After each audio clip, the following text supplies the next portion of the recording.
Hello everyone. You have started watching Varninomics, myself Dr. Gaurav Kumar Vani, and today we are going to talk about economy environment interaction in the material balance model. Let's begin. Let's talk of economy. It consists of resources which are essentially provided by environment, harvest rate of resources, that is resources are harvested at what rate, that's part of the economy. So let's assume it is H. Producers, so they produce some commodities, that is called production, which is denoted by P. Households, H, which consume some commodity which is essentially production, which we denote by C. And in using the resources, in producing commodity and in consuming the commodity and services, there is also going to be some waste. So waste from resources is WR, waste from the production process is WP, and waste from the consumption is WC. Environment, so environment has resources, it is the primary resource provider. Assimilative capacity, the capacity of the environment to assimilate the waste within it, the amount of waste, and the resource yield, at what rate the resources are generated by the environment, that is the resource yield. And you can see there is some Knesse and Ayres or Ayres and Knesse model, economics and the environment, a material balance approach, you can see on research gate. Let's proceed further. Environment has three major economic functions. One is to provide resources, supply resources, to assimilate the waste, and direct source of utility, for example aesthetic commodity, whatever pleasure and utility you derive from looking at the landscapes, beautiful landscapes, that's source of our utility. All these three are sub functions of life support function of the environment, which is the essential task that environment executes, or essential function of the environment.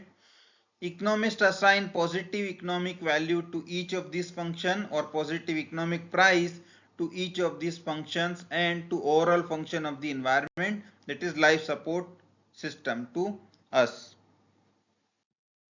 Now let's begin with the model. So here we have environment, which is denoted by the yellow color. Within this environment you have resources. Resources are of two types. One is exhaustible resources and one is renewable resources. Exhaustible resources have harvest rate greater than yield rate, so it leads to exhaustion at some day, some time. Same can happen with the renewable resources. If you start to harvest them at a rate greater than their yield rate, or the rate at which the environment is producing them, then renewable resources will also turn out to be exhaustible resources someday.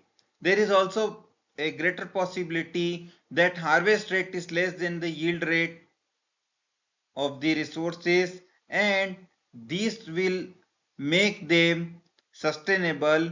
That is, renewable resources will continue to be there in the form as it is there in the nature, because harvest rate is less, so they can grow. Resources are used in the production process, and production P is there, which essentially goes for the consumption, which is C, and consumption by the household produces utility, that is U. Now resource use generates WR, that is waste from resource use or resource production by the humans. Then WP is the wastage that is coming from production process, such as pollution, discharge from factories. And then there is something called as waste from the consumption, that is WC. All these three put together makes a W, that is total amount of waste which can be assimilated by the nature, but there is also a real possibility that our amount of the waste also gets recycled and is available for the economy to be used again as a resource. Then uh, the assimilative capacity also has two sides. One is that waste is less than the assimilative capacity and waste is greater than assimilative capacity. When the waste is less than assimilative capacity, it will also enhance the resources with the system, but uh, there is also one more thing, that when you have more resources, your utility will also increase. So because you will be more content by having more resources. At the same time, when waste is more than the assimilative capacity, the wastage will go to environment and environment will become the sink for it, and this waste will not get assimilated completely, so it will affect the resource generation process from the environment, that will negatively affect the resource supply for the economy. And when waste is greater than the assimilative capacity, then it will also have negative consequences for our utility, because everywhere when you see dumping ground instead of beautiful landscape, your utility will go down. Then four laws of thermodynamics. If two bodies A and B are in thermal equilibrium with third body C, then body A and B are also in thermal equilibrium with each other. Second, no material or energy can be either created or destroyed on the earth. The energy or matter can be conserved and its form can be modified, but it cannot be destroyed. So humans have no capacity to create any new material. Whatever existing on the earth, we can only modify it.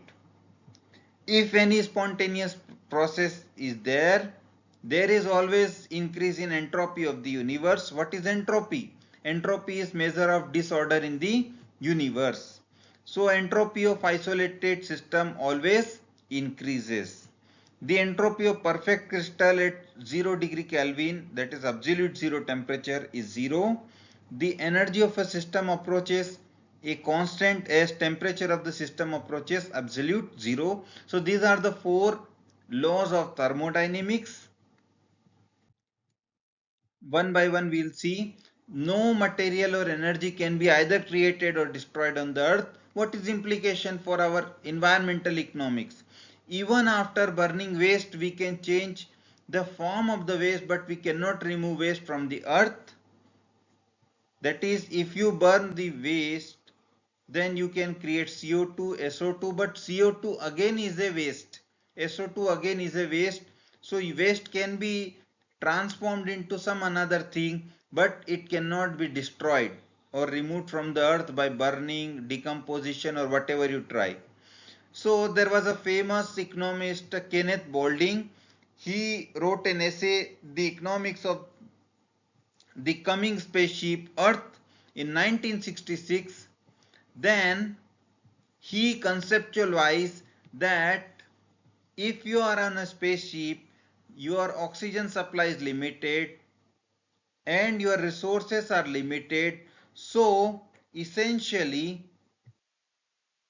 for the astronaut to survive, he has to utilize whatever is available, and if he has to live longer on the spaceship, he has to convert the waste into some form of food through some process so that he can live longer, otherwise he will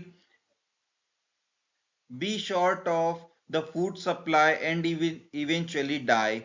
He says that the earth is like a spaceship, is a closed system characterized by interaction of economy and environment, where we need to recycle the waste to survive before it's too late. And the Kenneth Boulding was very intelligent in saying this, because in 1966 people saw economic growth and they didn't understand that if you generate so much of wastage, the assimilative capacity of the earth is limited. Earth cannot absorb all the waste that the humans are generating.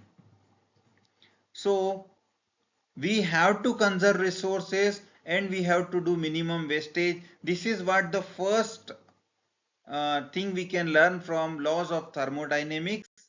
Next, we'll talk of the second law, that is entropy of isolated system always increases. Implication, the materials that get used in the economy tend to be used entropically, so they get dissipated within the economic system. That means no matter how you try to uh, remove the wastage from the system, you cannot completely remove waste. So even if you burn a fossil fuel, you generate CO2, SO2, but no matter how much you try, you cannot convert all the SO2 and CO2 into some other fuel or product. So not everything on earth can get recycled. This is what the implication is. Earth has finite assimilative capacity. Otherwise, Earth could have recycled everything. Entropy therefore places a physical obstacle or boundary in the way of redesigning the economy as a closed and sustainable system. So what we conclude, material balance model highlights the interconnectedness of economic activities, material flows and environmental impact. It goes beyond the conventional circular flow of money that we learn in macroeconomics. So flow of money and goods, emphasizing the physical reality of where things come from and where do they go. Interactions between economy and environment is not linear as it was presumed before, but it is circular and non-linear.